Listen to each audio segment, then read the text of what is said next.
ভারতকে কেন এখন গ্লোবাল পাওয়ার সেন্টার বলা হচ্ছে, বিশ্ব রাজনীতিতে ভারতের অবস্থান কি, আর আইসিসি কেন মাত্র 48 ঘন্টা সময় দিল বাংলাদেশকে? আসুন আজকে এই তথ্যই আপনাদের সাথে ভাগ করে নেব এই ভিডিওটির মাধ্যমে। নমস্কার বন্ধুরা, ভারত দর্শন চ্যানেলে আপনাদের সকলকে স্বাগত জানাই। বিশ্ব রাজনীতি আজ আর আগের মতো নয়। সিদ্ধান্ত নেওয়া হচ্ছে দ্রুত, জোট বদলাচ্ছে নীরবে, আর ক্ষমতার ভারসাম্য সরে যাচ্ছে এক মহাদেশ থেকে আরেক মহাদেশে। এই পরিবর্তনের মাঝখানে দাঁড়িয়ে আছে ভারত, কখনো আলোচনার মাধ্যমে, কখনো দৃঢ় কূটনৈতিক অবস্থানের মাধ্যমে, আবার কখনো নীরব কিন্তু কার্যকর পদক্ষেপের মাধ্যমে ভারত আজ নিজেকে প্রতিষ্ঠিত করছে একটি দায়িত্বশীল বৈশ্বিক শক্তি হিসেবে। সাম্প্রতিক সময়ে ঘটে যাওয়া 4টি গুরুত্বপূর্ণ আন্তর্জাতিক ঘটনা পরিষ্কারভাবে দেখিয়ে দেয় ভারত আর কেবল আঞ্চলিক শক্তি নয়, বরং বিশ্ব রাজনীতির এক নির্ধারক ফ্যাক্টর। এই ঘটনাগুলো আলাদাভাবে দেখলে সাধারণ মনে হতে পারে, কিন্তু একসাথে বিচার করলে বোঝা যায় এর গভীরে রয়েছে বড় একটি বার্তা। এই ভিডিওতে বিষয়গুলি বিস্তারিতভাবে আলোচনা করতে চলেছি। তবে ভিডিওটি শুরু করবার আগে আপনারা যারা এই চ্যানেলে নতুন তারা অবশ্যই চ্যানেলটি সাবস্ক্রাইব করুন এবং বেল বাটনে প্রেস করুন এরকম আরও অনেক নতুন ভিডিও নোটিফিকেশন পেতে। ভিডিওটি দেখে ভালো লাগলে অবশ্যই একটি লাইক করবেন এবং সবাইকে শেয়ার করবেন যাতে তারাও ভিডিও দেখে উপকৃত হয়, এবং কমেন্টে জয় হিন্দ ও জয় ভারত লিখতে ভুলবেন না। এবার চলুন বিষয়টি বিস্তারিতভাবে জেনে নেওয়া যাক। সংযুক্ত আরব আমিরাতের রাষ্ট্রপতি শেখ মোহাম্মদ বিন জায়েদ আল নাহিয়ানের ভারত সফর ছিল অত্যন্ত সংক্ষিপ্ত, মাত্র 2 ঘন্টার। এর মধ্যে 1 ঘন্টার বৈঠক হয় ভারতের প্রধানমন্ত্রী নরেন্দ্র মোদীর সঙ্গে। আন্তর্জাতিক কূটনীতিতে এমন সংক্ষিপ্ত ও আকস্মিক সফর অত্যন্ত তাৎপর্যপূর্ণ বলে মনে করা হয়। এই সফরের বিশেষত্ব ছিল এর গোপনীয়তা এবং সংক্ষিপ্ততা। কোনো বড় জনসভা, কোনো দীর্ঘ বিবৃতি বা চুক্তির আনুষ্ঠানিক ঘোষণাও হয়নি, কিন্তু কূটনৈতিক মহলে ধারণা করা হচ্ছে এই বৈঠকে অত্যন্ত গুরুত্বপূর্ণ ও সংবেদনশীল বিষয় নিয়ে আলোচনা হয়েছে।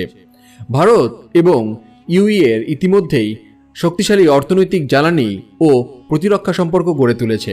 মধ্যপ্রাচ্যের অস্থির পরিস্থিতি, সমুদ্রপথের নিরাপত্তা এবং আঞ্চলিক স্থিতিশীলতা, এইসব বিষয়ে ভারতের ভূমিকা ক্রমেই গুরুত্বপূর্ণ হয়ে উঠছে। এই সফর প্রমাণ করে সংকটের মুহূর্তে বিশ্বের প্রভাবশালী দেশগুলো সরাসরি ভারতের নেতৃত্বের সঙ্গে কথা বলতে চায়। এটি ভারতের কূটনৈতিক বিশ্বাসযোগ্যতার একটি বড় স্বীকৃতি। ভারত আজ মধ্যপ্রাচ্যে এমন একটি দেশ যাকে সবাই বিশ্বাস করে। একদিকে ইসরায়েল, অন্যদিকে আরব বিশ্ব, উভয়ের সঙ্গেই ভারতের সম্পর্ক দৃঢ়। এই ভারসাম্য বজায় রাখার ক্ষমতা খুব কম দেশেরই আছে। ইউএই রাষ্ট্রপতির এই সংক্ষিপ্ত সফর দেখিয়ে দেয় ভারত এখন শুধু অর্থনৈতিক অংশীদার নয়, বরং একটি স্ট্র্যাটেজিক অ্যাঙ্কার। কোনো সংকট দেখা দিলে ভারতের মতামতকে গুরুত্ব দেওয়া হচ্ছে। বাংলাদেশের অন্তর্বর্তী সরকার এবং ক্রিকেট বোর্ড আন্তর্জাতিক ক্রিকেট কাউন্সিলকে অনুরোধ করেছে যাতে তাদের টি-20 বিশ্বকাপের ম্যাচগুলো ভারত থেকে সরিয়ে শ্রীলঙ্কায় আয়োজিত করা হয়। তাদের যুক্তি, খেলোয়াড়দের নিরাপত্তা নিয়ে আশঙ্কা।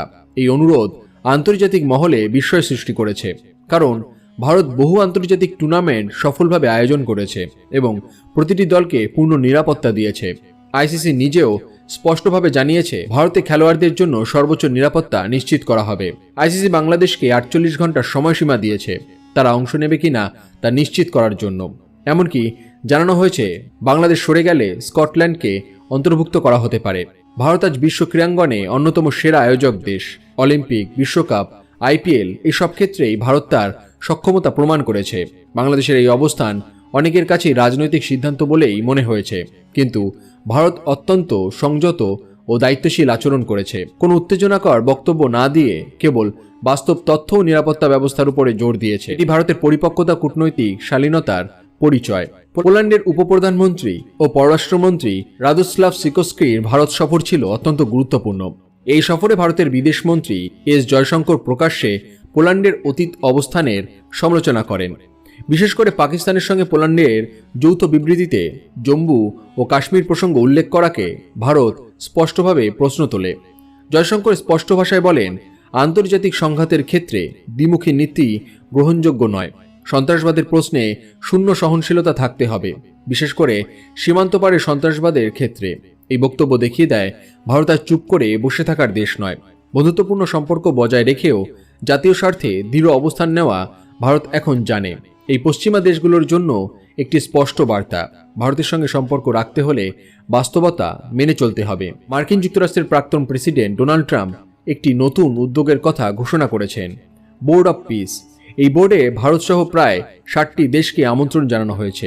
এই বোর্ডের লক্ষ্য নাকি বিশ্বশান্তি প্রতিষ্ঠা। গাজা সংকট দিয়ে শুরু। তবে শর্তগুলো অত্যন্ত বিতর্কিত। সদস্য হতে হলে আজীবন সদস্যপদের জন্য $1 বিলিয়ন দিতে হবে, নচেত 3 বছরের সদস্যপদ। সবচেয়ে বিতর্কিত বিষয় হলো এই বোর্ডের আজীবন চেয়ারম্যান হবেন ডোনাল্ড ট্রাম্প নিজেই। বিশেষজ্ঞদের মতে এই উদ্যোগ ভারতের জন্য কৌশলগতভাবে ঝুঁকিপূর্ণ, কারণ এতে ভারত ও পাকিস্তানকে একই মঞ্চে বসতে হতে পারে, যা রাজনৈতিকভাবে ভুল বার্তা দিতে পারে। ভারত বরাবরই দ্বিপাক্ষিক আলোচনায় বিশ্বাসী। কোনো তৃতীয় পক্ষের মধ্যস্থতা বা নাটকীয় উদ্যোগে ভারত অংশ নিতে চায় না। ভারতের কূটনৈতিক পরিপক্কতা এখানেই, সব আমন্ত্রণ গ্রহণ করা নয়, বরং জাতীয় স্বার্থ বিচার করে সিদ্ধান্ত নেওয়া। এই 4টি ঘটনা একসাথে দেখলে পরিষ্কার বোঝা যায় ভারতকে এখন গুরুত্ব না দিয়ে বিশ্ব রাজনীতি এগোতে পারে না। কখনো মধ্যপ্রাচ্যের শক্তিধর রাষ্ট্র, কখনো আন্তর্জাতিক ক্রীড়া সংস্থা, কখনো ইউরোপের দেশ, আবার কখনো আমেরিকার প্রাক্তন প্রেসিডেন্ট, সবাই ভারতের দিকে তাকিয়ে। আপনাদের এই বিষয়ে কি মতামত সেটি অবশ্যই কমেন্ট করে জানাতে ভুলবেন না। ভিডিও দেখে ভালো লাগলে অবশ্যই একটি লাইক করবেন এবং সবাইকে শেয়ার করবেন, যাতে তারাও ভিডিও দেখে উপকৃত হয়। সবাই ভালো থাকুন এবং সুস্থ থাকুন।